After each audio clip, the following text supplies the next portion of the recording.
ಚಿಂಚೋಳಿ ಪಟ್ಟಣದ ಚಂದಾಪುರದಲ್ಲಿ ಶಾಸಕರ ನಿವಾಸದಲ್ಲಿ ಚಿಂಚೋಳಿ ತಾಲೂಕು ಮಟ್ಟದ ಬಿಜೆಪಿ ಪಕ್ಷದ ಬೂತ್ ಮಟ್ಟದ ಪೂರ್ವಭಾವಿ ಸಭೆ ಹಮ್ಮಿಕೊಳ್ಳಲಾಗಿತ್ತು. ಸಭೆಯನ್ನು ಬಿಜೆಪಿ ಪಕ್ಷದ ವಿರೋಧ ಪಕ್ಷದ ನಾಯಕರಾದ ಆರ್ ಅಶೋಕ್ ಅವರು ಜ್ಯೋತಿ ಬೆಳಗಿಸುವುದರ ಮೂಲಕ ಕಾರ್ಯಕ್ರಮಕ್ಕೆ ಚಾಲನೆ ನೀಡಿ ಮಾತನಾಡಿ, ರಾಜ್ಯದ ಕಾಂಗ್ರೆಸ್ ಸರ್ಕಾರದ ಖಜಾನೆಯು ಖಾಲಿ ಆದರೂ ಇದರಿಂದ ಇಡೀ ಕರ್ನಾಟಕದಲ್ಲಿ ಯಾವುದೇ ಒಂದು ತಾಲೂಕಿನಲ್ಲಿ ಹೊಸ ಕಾಮಗಾರಿಯಾಗಿಲ್ಲ, ಒಂದು ಬೋರ್ವೆಲ್ ಕೂಡ ಹಾಕಿಲ್ಲ. ಕರ್ನಾಟಕದಲ್ಲಿ ಕಾಂಗ್ರೆಸ್ ಸರ್ಕಾರದ ಅಭಿವೃದ್ಧಿ ಶೂನ್ಯ ಆಗಿದೆ. ಆದ್ರಿಂದ ಬಿಜೆಪಿ ಪಕ್ಷದ ಬೂತ್ ಮಟ್ಟದ ಎಲ್ಲ ಸದಸ್ಯರನ್ನು ಮುಂಬರುವ ಲೋಕಸಭಾ ಚುನಾವಣೆಯಲ್ಲಿ ಬೀದರ್ ಲೋಕಸಭಾ ಸಂಸದರು ಹಾಗೂ ಕೇಂದ್ರ ಸಚಿವರಾದ ಭಗವಂತ ಖೂಬಾ ಅವರಿಗೆ ಗೆಲ್ಲಿಸುವ ಮುಖಾಂತರ ನರೇಂದ್ರ ಮೋದಿ ಅವರಿಗೆ ಮತ್ತೊಮ್ಮೆ ಪ್ರಧಾನಮಂತ್ರಿಯನ್ನಾಗಿ ಮಾಡಬೇಕು ಎಂದು ಸಭೆಯಲ್ಲಿ ತಿಳಿಸಿದರು.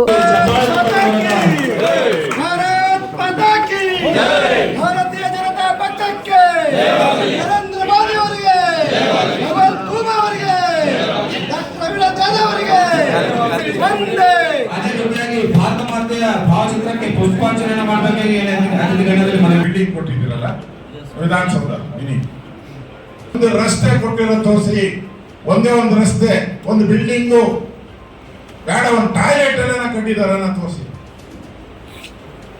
ಇಲ್ಲ, ಅವ್ರ ಹತ್ರ ಹಣ ಇಲ್ಲ, ಪಾಪರ ಹೋಗಿದ್ದಾರೆ. ಈ ಕೇಂದ್ರ ಸರ್ಕಾರದ ಮೇಲೆ ಕೇಸ್ ಹಾಕ್ಬಿಟ್ಟಿದ್ದಾರೆ, ನಮ್ಗೆ ದುಡ್ಡು ಕೊಡಿ ಅಂತ. ಬರೋದು ದುಡ್ಡು ಕೊಟ್ಟಿಲ್ಲ, ನಾನು ಇನ್ಚಾರ್ಜ್, ಬರೋದು ನನ್ನ ಸರ್ಕಾರ ಇದ್ದಾಗ ನಾನೇ ಇನ್ಚಾರ್ಜ್ ಇಡೀ ಕರ್ನಾಟಕ. ನಾವು ಕೇಂದ್ರ ಸರ್ಕಾರ ಎಂದು ಕೇಳಿಲ್ಲ, ನಮ್ಮ ದುಡ್ಡಲ್ಲಿ ಹಣ ಇತ್ತು, ನಾವು ಕೊಡ್ತೀವಿ. ಆಮೇಲೆ ಕೇಂದ್ರ ಸರ್ಕಾರ ಅವರು 5 ತಿಂಗಳು 6 ತಿಂಗಳು ಆದ್ಮೇಲೆ ಕೊಟ್ಟಿದ್ದಾರೆ. ಇದೇ ಮನಮೋಹನ್ ಸಿಂಗ್ ಇದ್ದಾಗ 11 ತಿಂಗಳಾದ್ಮೇಲೆ ಕೊಟ್ಟಿದ್ದಾರೆ. ಕಾಂಗ್ರೆಸ್ ಸರ್ಕಾರ ಇದ್ದಾಗ 11 ತಿಂಗಳಾದ್ಮೇಲೆ ಪರಿಹಾರ ಕೊಟ್ಟಿದ್ದಾರೆ ಕಾಂಗ್ರೆಸ್. ನಾವಾದ್ರೂ ಇಮಿಡಿಯೇಟ್ ಆಗಿ ಕೊಟ್ಟಿದ್ವಿ.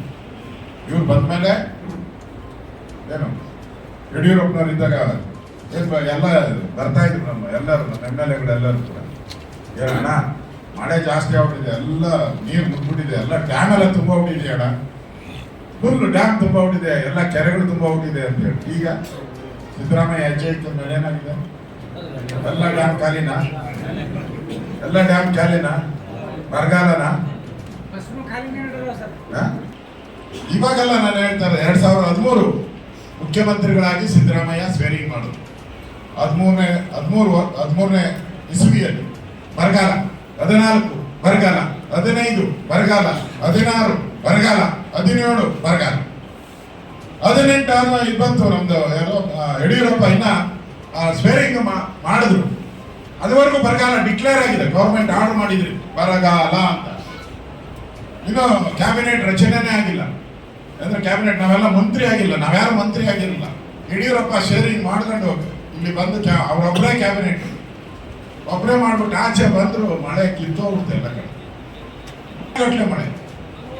ಬೊಮ್ಮಾಯಿ ಬಂದ್ರು, ಬೊಮ್ಮಾಯಿ ಇದ್ದಾಗಲೂ ಕೂಡ ಮಳೆ, ಎಲ್ಲ ಕಡೆ ಮಳೆ, ಎಲ್ಲ KRS, ಭದ್ರಾ, ತುಂಗ, ಆಲಮಟ್ಟಿ ಎಲ್ಲ ಕಡೆ ನೀರು ತುಂಬಿ ಇರುತ್ತೆ. ಇವ್ರು ಬಂದರೆ ಬರಗಾಲ. ಯಾಕೆಂದ್ರೆ ಹೇಳಿದ್ರೆ ನೀವು ಇದು ಮಳೆ ಬರ್ತಂತ ಅಂತ ನಿಮ್ಮನ್ನು ನೋಡಲ್ಲ, ಹಿಂದೆ ಹೇಳ್ತಾ ಇದ್ರು ಕಾಲ್ಗುಣ ಅಂತ ಹೇಳಿ, ಕಾಲ್ಗುಣ ಅಂತ ಹೇಳ್ತಾ ಇದ್ರು. ಹಾಗೆ ಇವರು ಆಯ್ತು ಬರಗಾಲ ಬಂತು, ಅದನ್ನ ನಿಭಾಯಿಸ್ಬೇಕಲ್ಲ ಸರಿಯಾಗಿ. ರೈತರಿಗೆ ಹಣ ಕೊಡ್ಬೇಕಲ್ಲ, ಕುಡಿಯೋ ನೀರಿಗೆ ಬೋರ್ವೆಲ್ಗೆ ಹಣ ಬಿಡುಗಡೆ ಮಾಡಬೇಕಲ್ಲ. ಎಲ್ಲಿ ಬಿಡುಗಡೆ ಮಾಡಿದ್ದೀರ? ಬಿಡುಗಡೆ ಮಾಡಿಲ್ಲ. ಒಂದು ಹೊಸ ಬೋರ್ವೆಲ್ ಕೊರಿಸಕ್ಕೂ ಇವ್ರ ಹತ್ರ ಹಣ ಇಲ್ಲ, ಒಂದು ಅಭಿವೃದ್ಧಿ ಕಾರ್ಯ ಮಾಡಕ್ಕೂ ಇವ್ರ ಹತ್ರ ಹಣ ಇಲ್ಲ. ಅದಕ್ಕೆ ಮೊನ್ನೆ ಮೋದಿ ಅವರು ಬಂದಾಗ ಹೇಳಿದ್ರು, ಈ ಸರ್ಕಾರದಲ್ಲಿ ಹಣ ಇಲ್ಲ, ಖಾಲಿ ಖಾಲಿ ಅಂತ. ಈ ಸಂದರ್ಭದಲ್ಲಿ ಚಿಂಚೋಳಿಯ ಶಾಸಕರಾದ ಡಾಕ್ಟರ್ ಅವಿನಾಶ್ ಜಾಧವ್, ಹುಮನಾಬಾದ್ ಶಾಸಕರಾದ ಸಿದ್ದು ಪಾಟೀಲ್, ಹನುಮಂತ ಶಿವಳೆ, ಜಗನ್ನಾಥ ಪಾಟೀಲ್, ಗೋಪಾಲರಾವ್ ಕಟ್ಟಿಮನಿ, ರವಿರಾಜ ಕೊರ್ವಿ ಸೇರಿದಂತೆ ಬಿಜೆಪಿ ಪಕ್ಷದ ಮುಖಂಡರು, ಕಾರ್ಯಕರ್ತರು ಭಾಗಿಯಾಗಿದ್ದರು. Sanjeev Kumar Patil, on spot news, Chincholi. ನೀವು ಕೂಡ ಕಣ್ಣಿನ ಸಮಸ್ಯೆ ಎದುರಿಸುತ್ತಿದ್ದೀರಾ? ಎಲ್ಲಿ ಚಿಕಿತ್ಸೆ ಪಡೆಯಬೇಕು ಅಂತ ಯೋಚನೆ ಮಾಡ್ತಾ ಇದ್ದೀರಾ? ಮತ್ಯಾಕೆ ತಡ?